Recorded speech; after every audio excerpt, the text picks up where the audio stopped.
Alhamdulillah, we are, specified that time to have the reflections on the khutbah of Jumu'ah. And at the same time, if somebody has a question, so that would be more than welcome to answer his questions, inshallah. So we were talking today about the importance of the reminder in Islam. And the reminder in Islam, as we mentioned today in the khutbah, it plays an essential role in our Islamic teachings, because Allah subhanahu wa ta'ala, in many cases, in many verses in the Quran, Allah is talking about the importance of reminder. If you wanted to recite Surah Al-A'la, recite Surah Al-Ghashiyah, recite lots of verses in the Quran, Allah is talking about tadhkirah. Inna hadhihi tadhkirah. Tadhkirah means reminder. Tadhkirah also that you wanted to bring the attention of somebody to something. And Allah subhanahu wa ta'ala, in many cases in the Quran, فَذَكِّرْ إِن نَفَعَتِ الذِّكْرِ فَذَكِّرْ إِنَّمَا أَنْتَ مُذَكِّرْ. Allah subhanahu wa ta'ala always was talking with the Prophet Muhammad sallallahu alaihi wasallam about the reminder. And the reminder is not only about that you wanted to overcome somebody or to control somebody.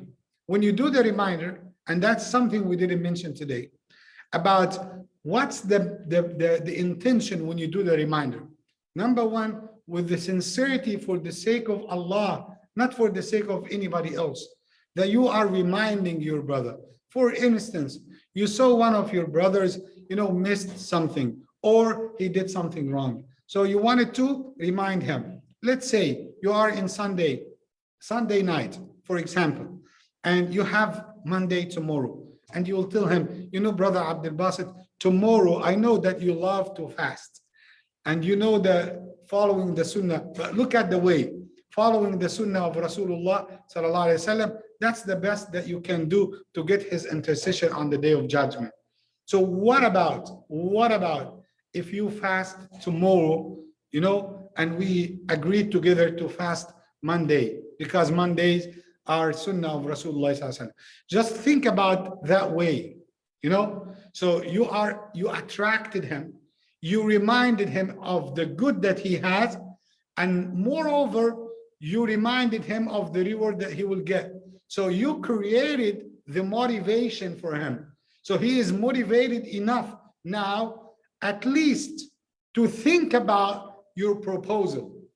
You give him something, and then he will start thinking, okay, now, if you came Monday and you found that he didn't fast, so what your reaction would be?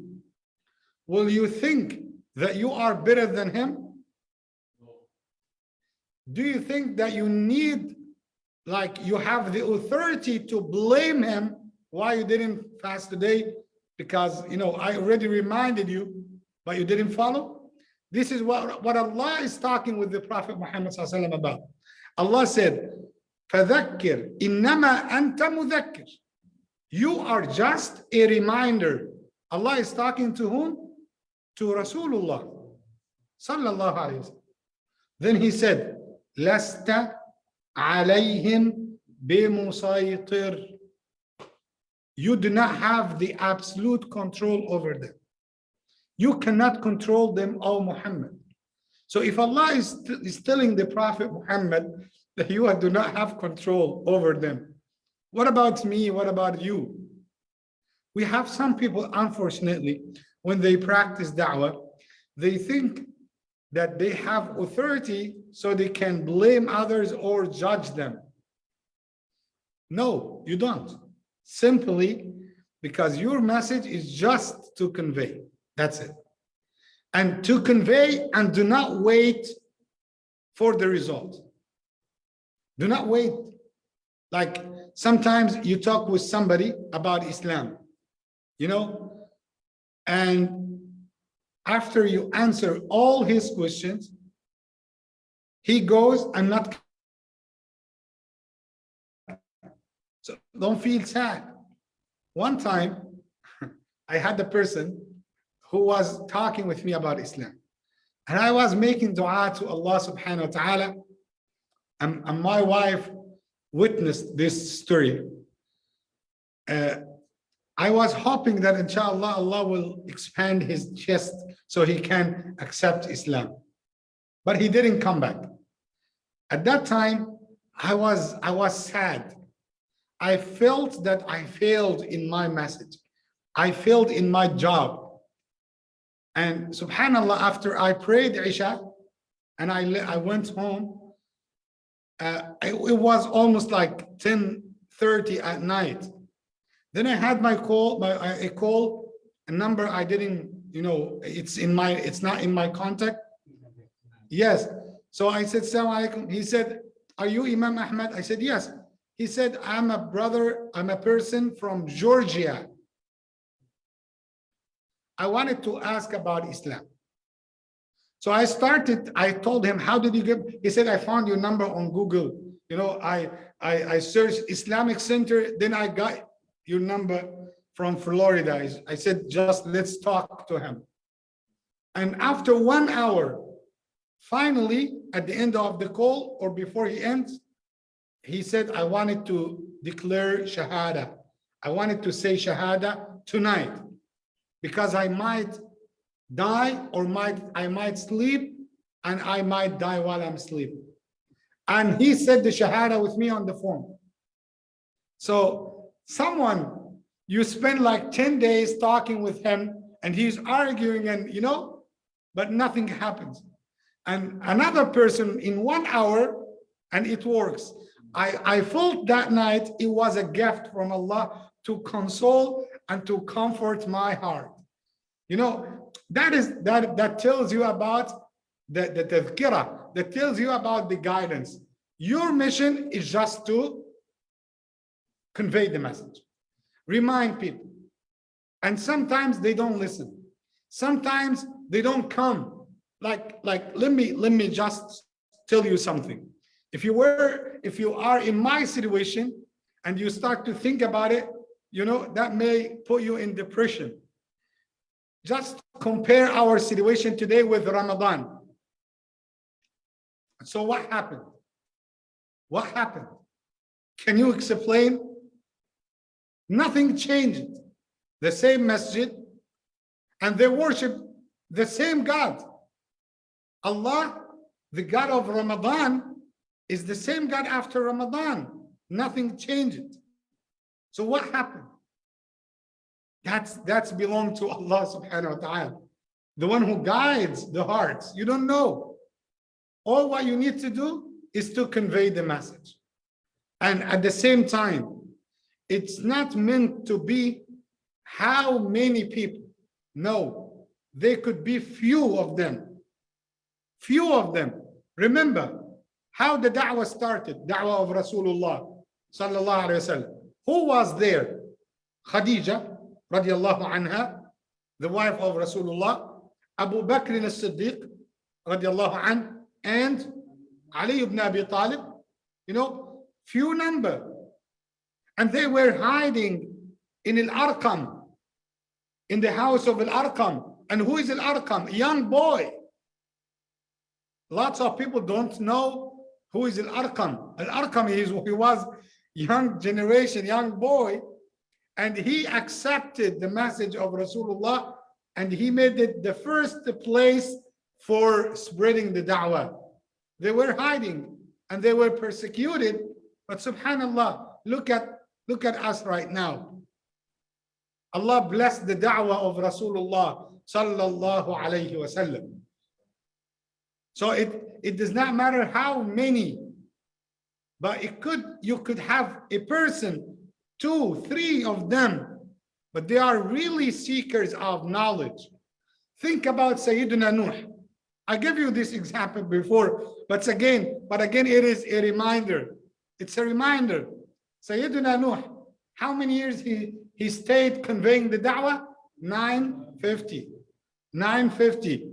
Allah said, وَمَا آمَنَ مَعَهُ إِلَّا قَلِيلٌ. Just a few of them accepted his message. 950 years. Some of the mufassirin, those who give the tafsir for the Quran, they said 81 persons accepted the message of Sayyidina Nuh in 950 years. So by simple calculation, it tells you one in how many years? Like almost 12 or something. Am I right? Maybe. So that's the case. Every 12, 13 years, he has one person to accept his message. Look at how much they struggled in their da'wah. And nowadays, Allah facilitated everything for us. So we are here in Richey, and I can tell you, just for instance, we have on Zoom right now, we have brothers I can see from New York, I can see from Brandon, I can see from Orlando, of course from our community also, from Richey, I can see from Dunedin. So you can just imagine, Allah made it easy for us so we can come together and listen to the da'wah. How many people just watching us right now on Facebook? And how many people will watch the same video on YouTube afterwards? This is ni'mah from Allah. Now you might have groups, you might have a hadith of Rasulullah. Spread the hadith, spread the dua, give it in one button, one click. It goes to 300 and 400, thousands of people. They get the same message. Think if Rasulullah has Facebook, Twitter, and WhatsApp. Just think about it. We are wallahi in ni'mah. You know how they used to travel thousands of kilometers to get one hadith. One hadith. Nowadays, mashallah, you have everything. A small CD, and it has the most authentic 6 books in hadith. In one website, with one click, and you search, put the first 2-3 words of the hadith, and it will tell you about the authenticity of the hadith, who narrated, where you find this hadith, the number of hadith, and everything. Subhanallah. So all what we need to do is to remind each other. And again, listen to Sayyidina Nuh, because sometimes we got upset. We got furious very quickly, wallahi, because sometimes we lose the track of the da'wah of Rasulullah. I told you before, remember the Rasulullah sallallahu alayhi wasallam, and remember Sayyidina Nuh. He said, Qala Rabbi, he's complaining to Allah. Qala Rabbi, inni da'awtu qawmi laylan wa nahar. I have conveyed the da'wah, the message to my people, day and night. فَلَمْ يَزِدْهُمْ دُعَائِي إِلَّا فِرَارًا. And that makes them escape more and more. وَإِنِّي كُلَّمَا دَعَوْتُهُمْ لِتَغْفِرَ لَهُمْ. And whenever I convey the message to them, جَعَلُوا أَصَابِعَهُمْ فِي آذَانِهِمْ. They used to put their fingers, the tip of their fingers, and their ears, because they don't want to listen to my message. Subhanallah. And he said to Allah, oh Allah, I used all the techniques for the da'wah. إِنِّي أَسْرَرْتُ لَهُمْ وَأَعْلَنْتُ لَهُمْ وَأَسْرَرْتُ لَهُمْ إِسْرَارًا.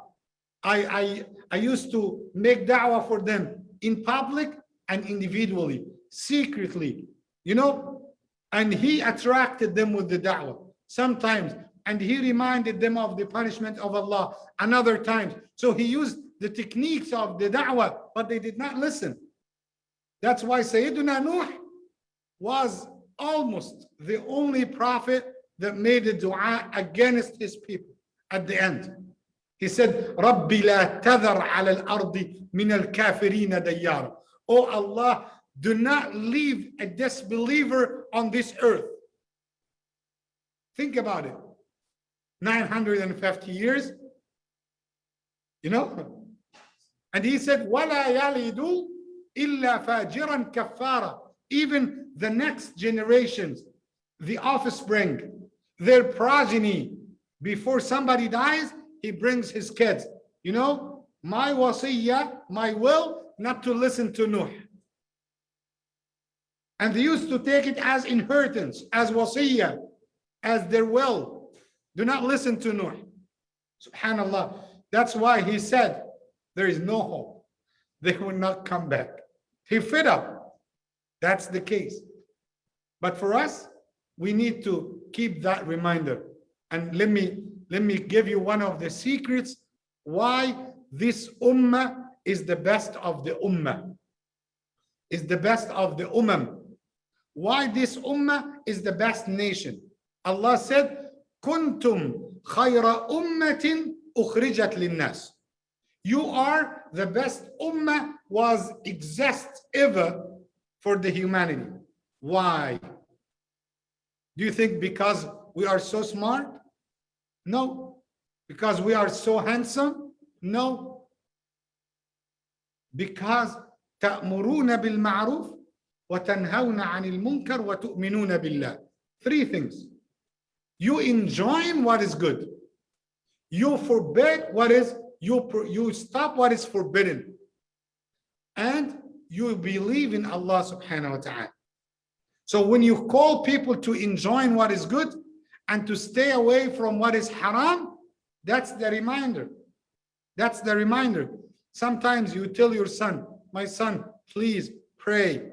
You know, I wanted to remind you of Salat al-Dhuhr. Did you pray Dhuhr? Did you pray Asr? Did you pray Maghrib? After 2, 3, 4 times, you know what? I will not tell him again. No, go, khalas. You know, that's not the way. That's not how Rasulullah like tried his da'wah, tried to convey the da'wah. Do it more and do not stop, do not lose hope. And you don't know, maybe you give him the reminder and maybe you die. And after you die, something will happen to him and then he will wake up and will remember your wasiyah. My dad told me you will not get success unless you pray. I will start to pray. Just put the seeds. Put the seeds. Give the message to each and every one. But we said today, with 2 conditions, and alhamdulillah, I'm 100% sure that you memorize them. Hikmah wa maw'idha hasan. Wisdom and good approach. How you approach others with wisdom. Not everything you can say, I told you. And I think Dr. Yusuf and Dr. Rahim, brother Abdul Basit, Haj Wajdi, they remember this special lecture. I said, the problem is not having the truth or not. No, the problem is how to give the truth, how to say the truth. Because, you know, Imam saw something and he didn't shout to them and he didn't say to them, stop. Wait. Do you think that the best way is to scream at people to say stop? No. No.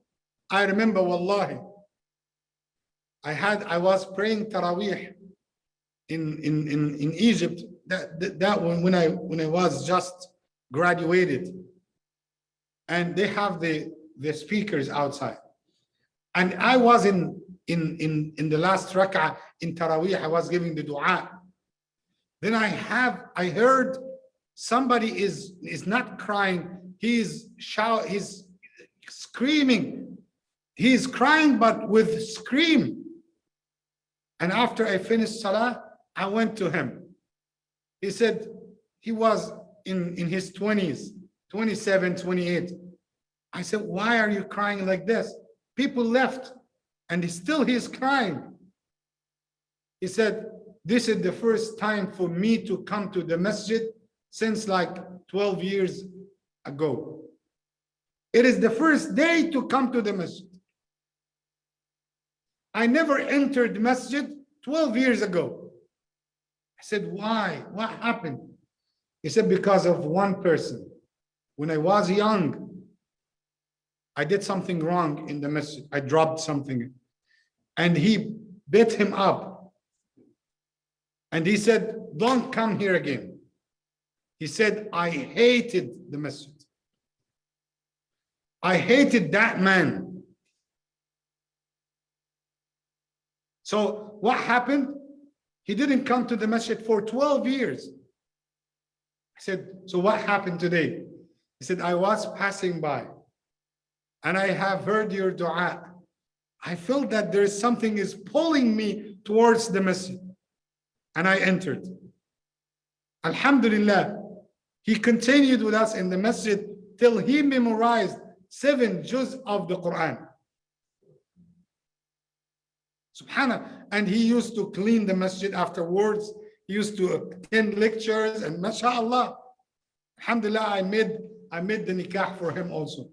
So that is something tells you about, you have lots of people, you don't know the reaction that you are doing now, it may affect somebody and you don't know.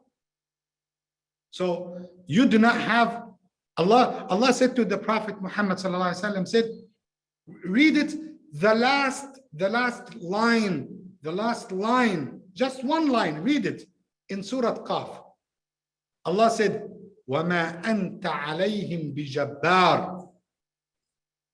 You are not, have like power over them. You will not dominion them. No, you cannot have the power over them, O Muhammad.